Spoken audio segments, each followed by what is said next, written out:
This is Trisha Gundrum, Group 2. I'm the facilitator. I'm just going to talk about, we're going to talk about the article that we read about Teresa, who was the Arizona woman who sued more than 30 hotels where she hasn't stayed.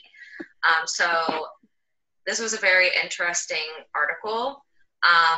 And I'm first going to start off with Brooke supposedly visited the hotel or encountered the barrier and then decided not to stay. Should she have filed a lawsuit if she was not technically wronged herself?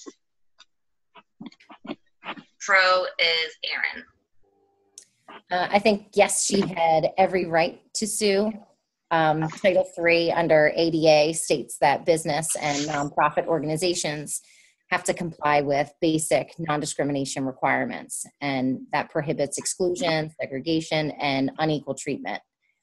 Businesses must remove barriers in existing buildings, it states, as long as it's easy to do so and it's not causing too much expense. When I was doing a little bit of research, you could find affordable chair lifts for pools that can cost under $350. For example, there was one that I found that was being sold for $310.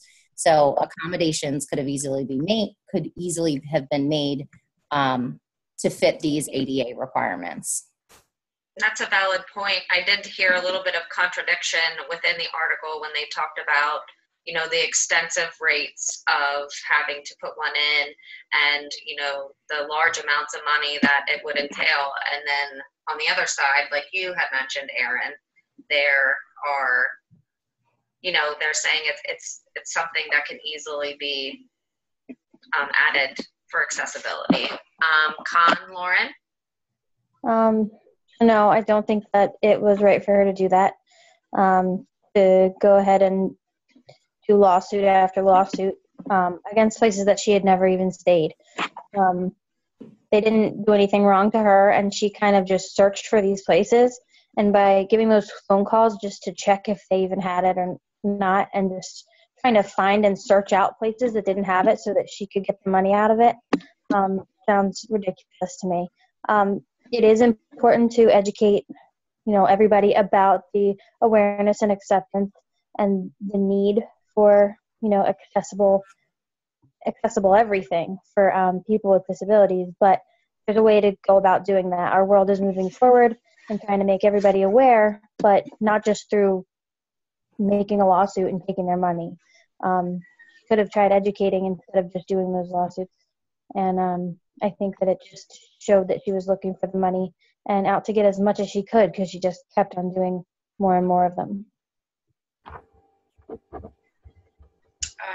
Alex, neutral? Yep. They both raise very good and valid points. Well, I'm going to kind of go off of what each of them said. We'll start. Now, for the ones that like she had gone to, or if she had to leave, or you know, a hotel wasn't suitable, I could see that, and I could also see her wanting to be an advocate for all these hotels that are out of compliance, because as it stated in the article, there are a ton that are just out of compliance, whether it's because they don't want to pay or they don't know. They're just, you know, they're doing all these things that aren't adapting to everyone. So I could see from her point of view, you know, if she wanted to be an advocate for others and work towards getting these hotels on the right track, I guess, for lack of a better term. But then that brings up the point, like, she sued 35 hotels, and then there were 180 ADA cases that she had filed in California, another 150 in Arizona. That's a bit extensive, and that makes it almost seem like you're just grabbing money. You can go about it, like Lauren was saying, in a different way, advocating for everyone and almost informing and teaching these hotel owners, particularly the small hotel owners who are, you know, even if it is $350 or $2,000, like, that's a lot of money to them. We're not talking about these huge chains. So, you know, being neutral, I have to see both sides, and that's kind of my thoughts on that. yes, you all have very valid points. So I guess my next question would be, in reading the article, all of you, do you feel as though Teresa and the claimants, including herself, just wanted some quick money? Or do you feel as though the primary focus for her was accessibility for herself and other individuals with disabilities? I think and hope that her primary focus was on accessibility. Hotels are usually used to make accommodations for people during times of leisure and recreation, and every guest should be able to access all these amenities that a hotel should offer, regardless of their disability. So if there's a spa, then it should be universally designed so that any hotel guest can have easy access, chair lifts, balance bars, anything that they would need. I know just from, I don't have any physical disabilities, but from personal experience going to like family style hotels or restaurants within hotels that don't fit my family's needs, it's very frustrating. And it's when they're not accommodating, no high chairs, no changing tables in the bathrooms. So I can only imagine how someone with a major disability would feel not being able to have their needs met or any type of accommodation. I think her first thought probably did come from frustration. She probably was frustrated, seeing a hotel that didn't accommodate her and her needs, and people like her and all of their needs. But it seems almost like she kind of found out that she could get money out of it, and then kind of latched onto that idea and went and just started grabbing all the other hotels and taking the money from them. So I do think that, she probably had a good intention in the first place, but trying to advocate for people with disabilities and then just trying to get a bunch of lawsuits are two different things. So I'm not really positive, but that's what I think about it. Yeah, Lauren, I from that perspective, I agree too. It seemed a little extensive. Like her intentions may have been good in the beginning, but it's just one after another to the point where, just speculating, but it seems as if I mentioned she would just call places, say, do you accommodate this? And if they said no, she'd slap them with a lawsuit. On the other hand, there was something in the article, a person in a wheelchair was saying that she had been to hotels, or if she's out at a restaurant or something, and she'll go to use the handicap restroom, which is larger. And what's actually happening is people are using, because it has that extra space, they're using it for storage. So there are hotels and there are places that are kind of abusing the laws in that aspect. Like, the handicap stall is not for extra storage for your restaurant or for your hotel. It's there for a reason.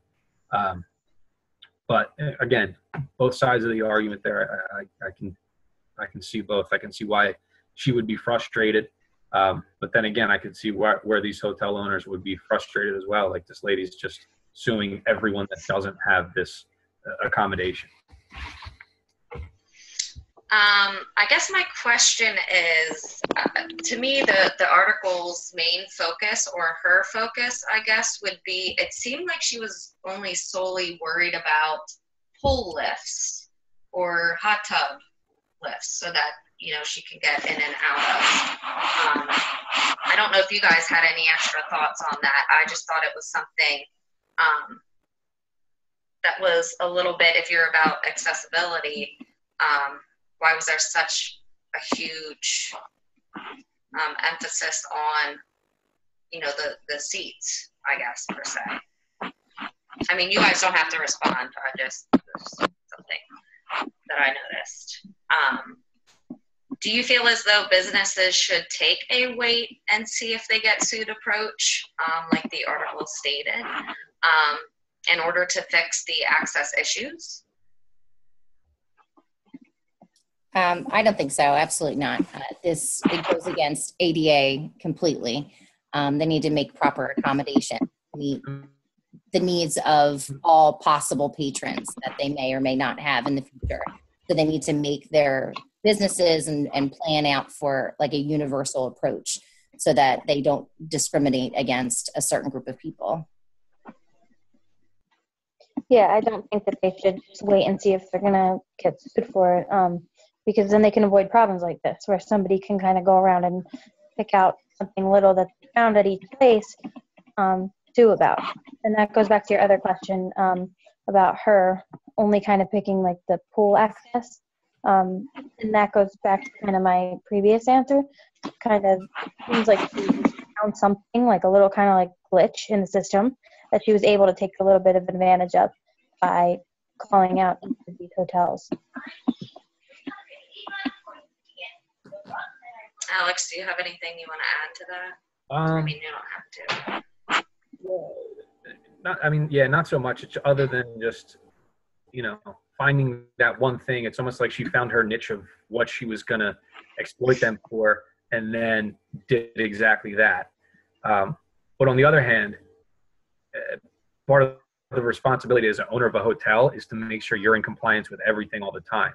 So to just kind of let it go until someone is either harmed or at a disadvantage. I mean, think there could have been 100 people that have gone in before that just didn't speak up. So again, that I guess would speak to her being an advocate in a way, but they shouldn't, by no means should they just wait until, they get sued to change something. They should be on top of that. All right, sounds good. You guys did a great job. I could see both your sides as well. So you guys had a good argument. All right, I'm going to stop